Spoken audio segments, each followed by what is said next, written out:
Episode 2. The Climb.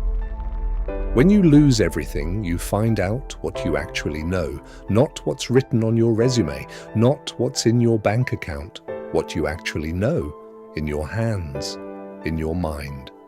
Victor took my company. He took my clients. He took my office and my contracts and my reputation. But he didn't take my skills, because those were never in the contract. I started small, smaller than I ever thought I would have to start again. I walked into a little electronics repair shop on a Tuesday afternoon. The owner was a quiet man in his 50s. He looked at me like he wasn't sure what I was selling. I told him, "I can fix anything you bring in here. Computers, phones, systems, networks.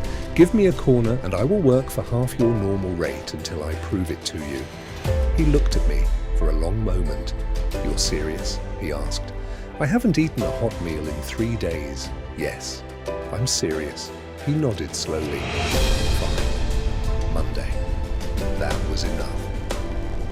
Every night after work, I went to the library. I sat in the same corner seat under the same yellow light and I studied business law, financial systems, everything I should have known before I trusted someone like Victor. People think climbing back means making money again. It doesn't. It means rebuilding your mind first, your judgment, your instincts, the part of you that knew something was wrong, and learning to listen to it. Months passed, slowly, without drama, without shortcuts. One evening I came home and spread papers across the kitchen table. Sarah walked in and stopped when she saw them. "What is this?" she asked. "A second chance," I told her. "A real one this time. No partners, no shortcuts. Built by me, owned by me, on terms I choose." "Adam, are you sure?" "No, but I'm done waiting to be sure before I start." That was the old mistake. She looked at the papers for a long time. Then she sat down next to me. She didn't say anything else. She just started reading. That was everything. A few weeks later, someone told me about Elena. She was a businesswoman who had built and lost and rebuilt more times than most people start. She agreed to meet me once. We sat across from each other in a quiet coffee shop, and she looked at me the way people look at something they're trying to understand. "You're here because Victor destroyed you," she said. "He tried to," I answered.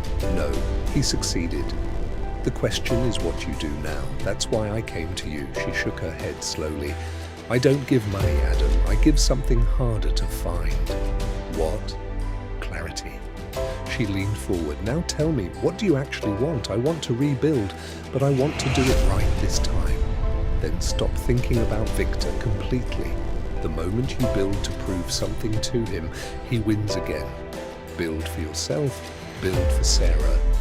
Build because it matters, not because it hurts." Those words changed something in me. I stopped looking behind me. The months that followed were not easy or cinematic. I failed at 3 pitches. I lost 2 potential clients. I ran out of money twice and borrowed from people I was embarrassed to call. But I kept going. 1 client, then 2, then 5. No celebrations, no announcements, just work. And then one afternoon I stood outside a small office I'd rented with my own money, earned honestly, spent carefully, and I hung a sign on the door. My name, my company. It wasn't the empire I had before. The space was small.